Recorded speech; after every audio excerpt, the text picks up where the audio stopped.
واجعل لنا من لدنك وليا واجعل لنا من لدنك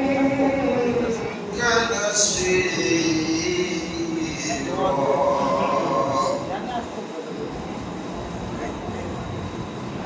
إن الله وملائكته يصلون على النبي يا أيها الذين آمنوا صلوا عليه وسلموا تسليما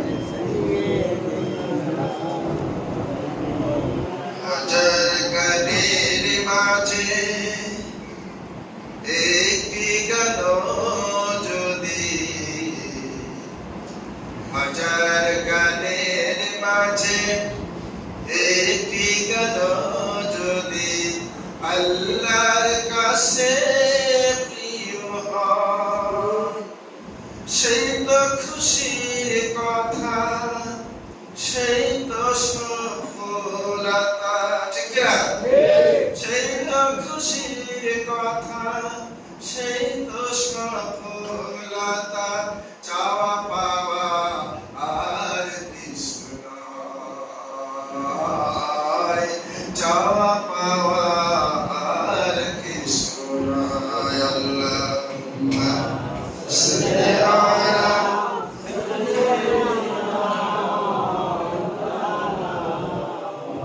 ওয়ালা আলি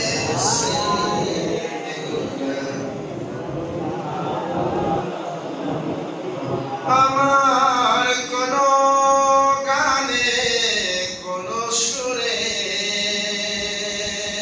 গানে তোমাদের মন যদি উড়ে যায় শুধু রে আমার কোন সুরে কোন কথা গানে তোমাদের মন যদি উড়ে যায় শুধু রে রাসূলের মদিনা কাবার পথে রাসূলের মদিনা কাবার পথে এ জীবন হবে চাওয়া পাওয়া আর কিছু নয় ঠিক না হাজার গানের মাঝে একটি গান যদি আল্লাহর কাছে প্রিয় হয় সেই তো খুশির কথা সেই তো সফলতা চাওয়া পাওয়া আর কিছু নয় ঠিক না যদি আমার একটি গান একটি কবিতা একটি বক্তব্য একটি ইবাদত আল্লাহর কাছে যদি প্রিয় হয় সেটাই আমার সফলতার জন্য যথেষ্ট। সবাই মিলে আলহামদুলিল্লাহ। ঐতিহ্যবাহী বামুনালী চৌধুরী পাড়া কর্তৃক আয়োজিত আজকে মাহফিলের সম্মানিত সুনামধন্য সভাপতি প্রিয় সঞ্চালক মীর আজিজুর রহমান ভাই, এত সময় কোরআন হাদিস থেকে গুরুত্বপূর্ণ আলোচনা রেখে আপনাদেরকে ধন্য করছিলেন ঐতিহ্যবাহী জিকরগাছা মসজিদের সম্মানিত ইমাম ও খতিব প্রিয় ভাই মুফতি আকবর হুসাইন। আজকের এই মাহফিলের প্রধান আকর্ষণ সারা বাংলাদেশে সারা জাগানো আলোচক মিস্টার বাসি কণ্ঠস্বর, দিন আন্দোলনের এক মহাসৈনিক, বন্ধুবান, হযরত মাওলানা হাসানুল্লাহ লাল বারাকাল্লাহু ফি হায়াতি আল্লাহুম্মা আমিন। আজকের মসজিদের ইমাম সহ অন্যান্য হযরত উলামায়ে কেরাম, সম্মানিত সুধী মণ্ডলী, আমাদের মাঝে আছেন এসকে ক্লিনিকের কর্ণধার আমাদের একান্ত ভাই মোহাম্মদ হাবিবুর রহমান, সমবেত উপস্থিতি, পর্দার আড়ালের সম্মানিত মা বোনেরা, প্রিয় সাংবাদিকবৃন্দ, আসসালামু আলাইকুম ওয়া রাহমাতুল্লাহি ওয়া বারাকাতুহু। মহান আল্লাহ তাআলার দরবারে লাখ কোটি শুকর পেশ করি যে আল্লাহ আজকের এই সন্ধ্যায় কোরআন হাদিস শুনবার জন্য আমাদেরকে একত্রিত করে দিলেন। এজন্য সকলে পড়ছি আলহামদুলিল্লাহ। রব্বানা লাকাল হামদ হামদান কাসীরান তাইয়িবান মুবারাকান ফীহি ইয়া রাব্বি জাল জালালি ওয়াজহি। সম্মানিত উপস্থিতি, আজকে এখানে আসার সুযোগ করে দিলেন কে? আল্লাহ। আমাদের জীবনের মালিক কে? আল্লাহ। হায়াতের মালিক কে? আল্লাহ। আমাদের সম্পদের মালিক কে? আল্লাহ। আসমানের মালিক কে? আল্লাহ। জমিনের মালিক কে? আল্লাহ। গোটা পৃথিবীর মালিক কে? আল্লাহ। সৃষ্টিটা আইন চলবে কার? আল্লাহ। চলছে না। আল্লাহ বলেন আলা লাহুল খালকু ওয়াল আমর। দুনিয়ার মানুষকে লক্ষ্য করে আল্লাহ নির্দেশ দিলেন, সাবধান হয়ে যাও, সতর্ক হয়ে যাও। সৃষ্টি যিনি করেছেন ওই সৃষ্টির ভিতরে রাজত্ব চলবে তার। সুবহানাল্লাহ। লাহু মুলকুস সামাওয়াতি ওয়াল আরদি ওয়া হুয়াল আজিজুল হাকীম। আসমান জমিনের একচ্ছ অধিপতি কে? আল্লাহ। সমস্ত সমগ্র বিশ্বের ব্যবস্থাপনার মালিক আল্লাহ। আজকে সে আল্লাহকে বাদ দিয়ে, আল্লাহর আইনকে বাদ দিয়ে নিজেদের ইচ্ছা মতো খেয়াল খুশি মতো আমরা চলছি। কথা ঠিক না? গোটা বিশ্ব জুড়ে এখন শান্তি নাকি অশান্তি? বলেন শান্তি নাকি অশান্তি? কারণ হলো চিংড়ি মাছের পায়খানা থাকে মাথায়, লাভ দেয় সামনে, যায় কোন দিকে? পিছনে। মাথায় পায়খানা থাকলে যা হবার তাই। আজকে গোটা জাতির মাথায় অশান্তির পোকা ঢুকেছে। এই অশান্তির আগুন দাও দাও করে গোটা সমাজ, গোটা রাষ্ট্র, গোটা বিশ্বময় ছড়িয়ে গেছে। কথা ঠিক? এই আগুন নিভাতে হলে একটি মাত্র যন্ত্র, একটি মাত্র বস্তু লাগবে। তার নাম কি? আল কোরআন। আল্লাহ বললেন লাকাদ কানা লাকুম ফি রাসূলিল্লাহি উসওয়াতুন হাসানা। আল্লাহ পাক তার হাবিবকে লক্ষ্য করে বললেন তোমাদের জন্য সর্বোত্তম আদর্শ তোমাদের নবীজির ভিতরে নিহিত আছে। বলেন সুবহানাল্লাহ। নবীর আদর্শ দিয়ে যদি তুমি তোমার জীবন গঠন করো, শান্তি ফিরে আসবে। নবীর আদর্শ দিয়ে যদি তোমার পরিবারটাকে তুমি গঠন করতে পারো, সেখানে শান্তি আসবে। নবীর আদর্শ দিয়ে যদি সমাজ করতে পারো, সেখানে শান্তি আসবে। নবীর আদর্শ দিয়ে যদি রাষ্ট্র গঠন করতে পারো, সেখানে শান্তি আসবে। নবীর আদর্শ দিয়ে যদি গোটা বিশ্ব সাজাতে পারো, সেখানে শান্তি আসবে। এর বাইরে কোনো শান্তি আসতে পারে না। কথা ঠিক কিনা? আর আসতে পারেন যাতে সাইড দেয়ালের বাইরে মুসলমানের মতো আওয়াজ দেবে। কিসের মতো? জবান কে দিয়েছে? আল্লাহ। আল্লাহ বলেন আর রহমান আল্লামাল কুরআন খালাকাল ইনসানা আল্লামাহুল বায়ান।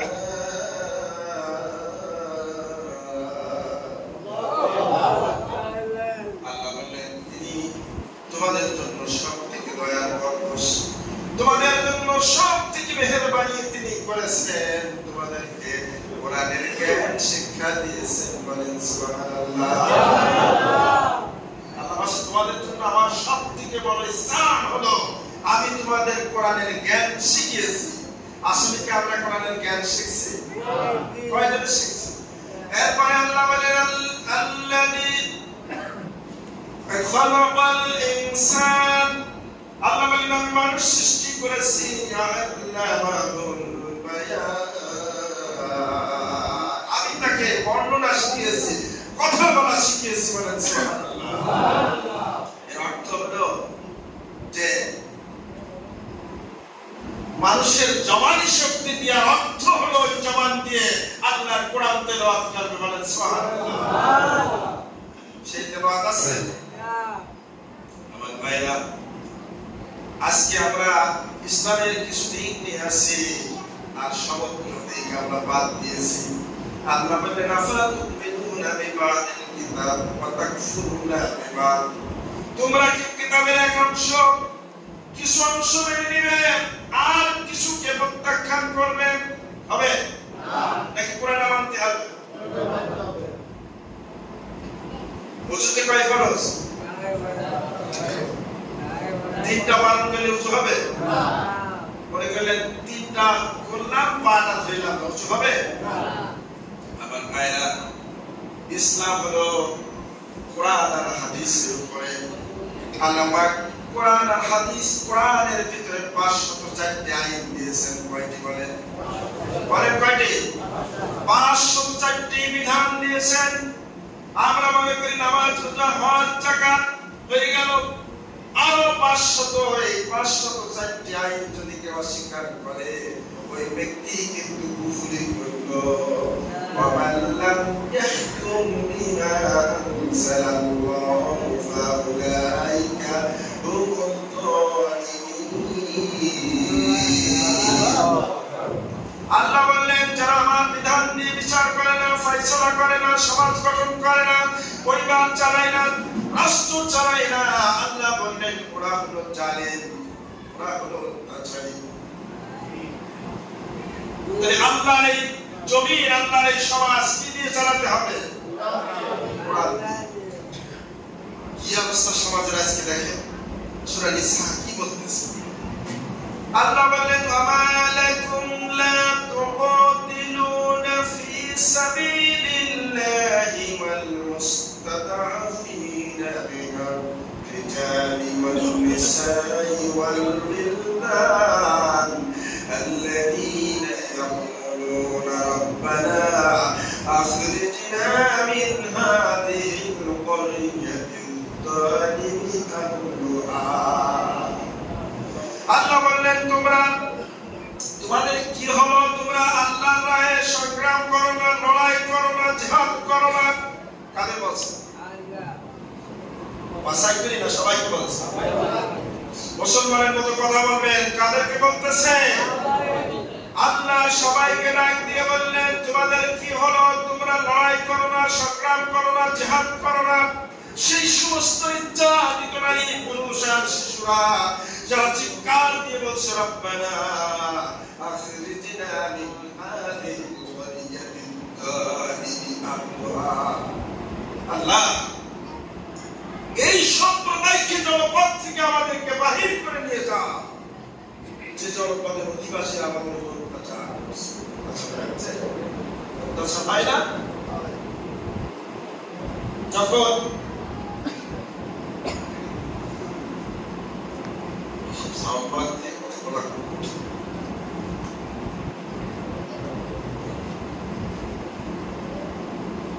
যখন স্ত্রীকে বেঁধে, স্বামীকে খাটের সাথে বেঁধে স্ত্রীকে পালা করবে, ধর্ষণ করা হয়, এই জাতি কি স্বস্তি পায়?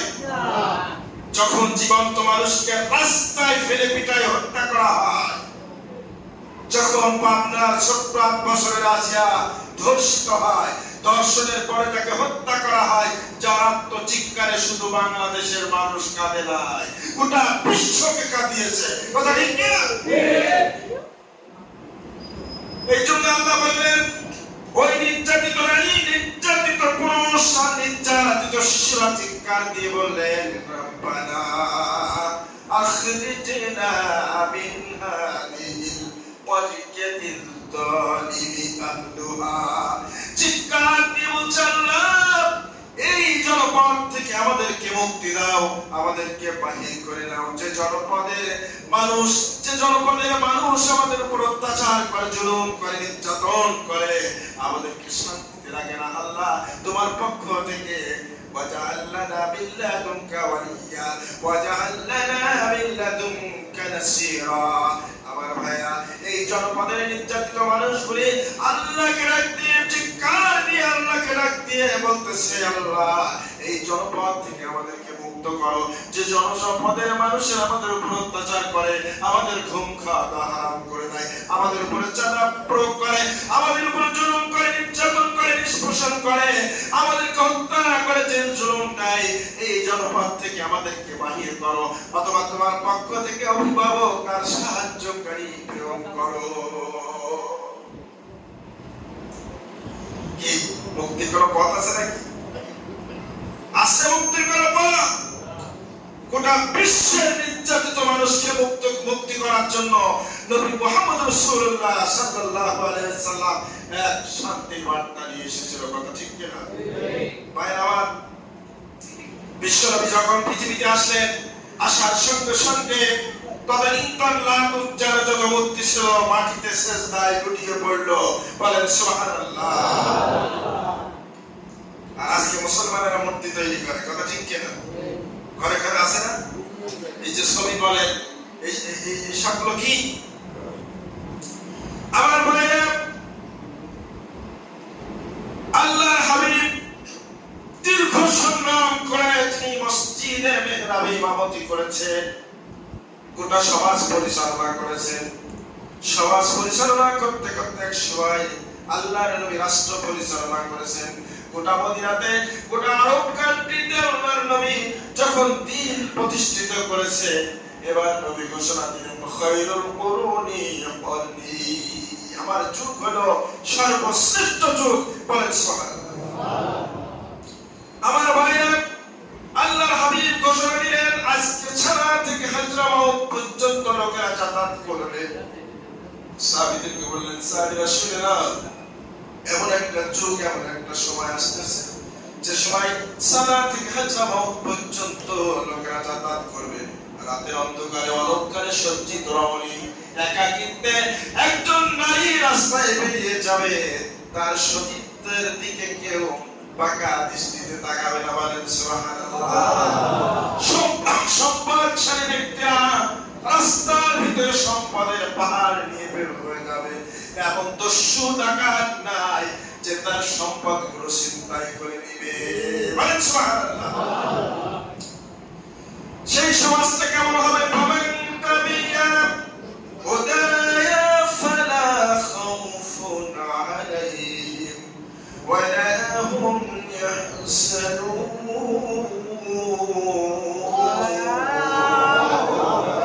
আমার আল্লাহ ডাকতে বলেন, যদি আমার হিদায়াত পেয়ে নাও ও বাংলাদেশের মুসলমানেরা, ও চৌধুরী পাড়ার মুসলমানেরা শুনে নাও, আমার আল্লাহ ওয়াদা করলেন, যদি আমার হিদায়াত তোমার জীবনের সাথে মেনে নাও, তাহলে কোনো ভয় থাকবে না, চুরি ডাকাতি ছিনতাই রাহাজানি চাঁদাবাজি মাস্তানি ধর্ষণের কোনো ভয় থাকবে না। ওয়ালা হুম ইয়াহজানুন, আর কোনো চিন্তা থাকবে না, শিক্ষা চিকিৎসা বাসস্থানের যাবতীয় কোনো চিন্তা তোমার মাথায় থাকবে না। ওই সব চিন্তা ওই ইসলামী রাষ্ট্রের মাথার উপরে চলে যাবে। বলেন সুবহানাল্লাহ। কি এমন একটি সমাজ আমরা চাই? চাই, সবাই চাই। এমন একটি সমাজ আল্লাহর হাবিব গোটা বিশ্বকে তাক লাগিয়ে দিয়ে এমন সমাজ উপহার দিয়েছিলেন। আমার ভাইরা, আজকে যদি সেই কোরআন দিয়ে বাংলার জমিন খেলা সাজানো যায়, এই দেশে কোনো চুরি ডাকাতি ছিনতাই রাহাজানি থাকবে না, কোনো ধর্ষণ থাকবে না, অফিস থেকে ঘুষগুলো উঠে যাবে, মানুষ ভালো হয়ে যাবে। দেশের নির্যাতিত নিপীড়িত জনতা, সব শ্রেণী পেশার মানুষ, বিভিন্ন ধর্মের মানুষ, তারা তাদের অধিকার ফিরে পাবে। বলেন সুবহানাল্লাহ। ভাইরা, আমার বন্ধুরা আমার, কোরআনের শাসন মানুষ দেখে নাই, যদি একবার কোরআনের শাসন মানুষ পেয়ে যায়, এর চাইতে, এর থেকে মজা, এর থেকে কল্যাণ পৃথিবীতে আর কিছু থাকবে না। আমার ভাইরা, রাতের অন্ধকারে হযরত ওমর রাদিয়াল্লাহু তাআলা আনহু পরানি রাষ্ট্রের খলিফা রাতের অন্ধকারে রাস্তায় ঘুরতেছে। একটি তাঁবুর ভিতরে মহিলা কণ্ঠ, নারী কণ্ঠের আওয়াজ আত্মচিৎকার দিচ্ছে। তাঁবুর সামনে এক ভদ্রলোক ঘুরতেছে।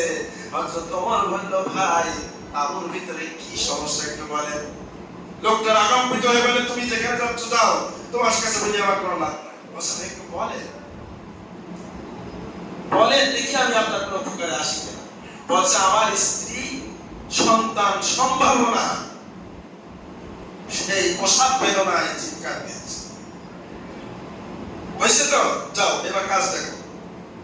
লোকটা বসে, এবার কাজ দেখো। বসে, ভিতরে কোন মহিলা ধারতি আছে? বসে, না কেউ নেই, আমি পথিক, আমি বাইরে থেকে এসেছি এই রাস্তা। আমার ভাইরা, তিনি বললেন একটু অপেক্ষা করেন। বাড়িতে চলে গেলেন। স্ত্রীকে বললেন, স্ত্রী রাস্তার পাশে একটা তাঁবুর ভিতরে একজন নারী সন্তান বেদনায়, প্রস্রাব বেদনায় চিৎকার দিচ্ছে, আর্তনাদ করছে, এক্ষুনি চলো, প্রয়োজনীয় বস্তু নাও। আমার ভাইরা, কিছুক্ষণের ভিতরে তাঁবুর ভিতরে ওনার স্ত্রীকে ঢোকাই দিলেন। যেন কেন নয়, অদ্য পৃথিবীর বাদশা আমিরুল মুমিনিন হযরত ওমর ফারুক রাদিয়াল্লাহু তাআলা আনহু তাঁবুর ভিতরে ঢোকাই দিলেন। কিছুক্ষণ পরে একটি নিষ্পাপ ছোট শিশু বাচ্চার কণ্ঠের আওয়াজ, কান্নার আওয়াজ বের হয়ে গেল। এবার তাঁবুর ভিতর থেকে আমিরুল মুমিনিনের স্ত্রী ডাক দিয়ে বললেন, আমিরুল মুমিনিন, অর্ধ পৃথিবীর বাদশা, আপনি শুনে নেন, আপনার বন্ধুকে সুসংবাদ দিন, আপনার বন্ধুর একটা পুত্র সন্তান জন্মগ্রহণ করেছে। এই লোকের অবস্থা কি এখন বলেন? কার সাথে বেয়াদবি করেছে বলেন?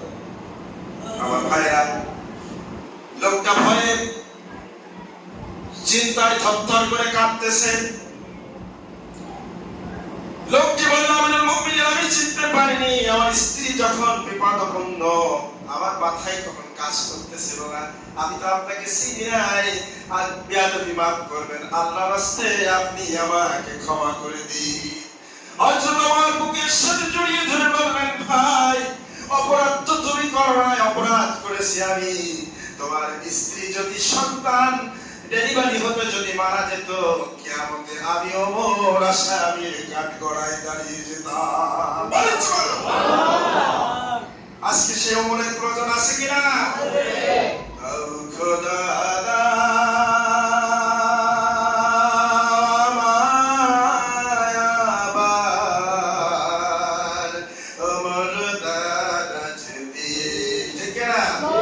বলেন আমার সাথে, খোদা আমায় আবার ওমর দারাজ দিন, তাওয়ালির মতো বীর সেনানি, আলীর মতো বীর সেনানি, জাগাতে নিখিল,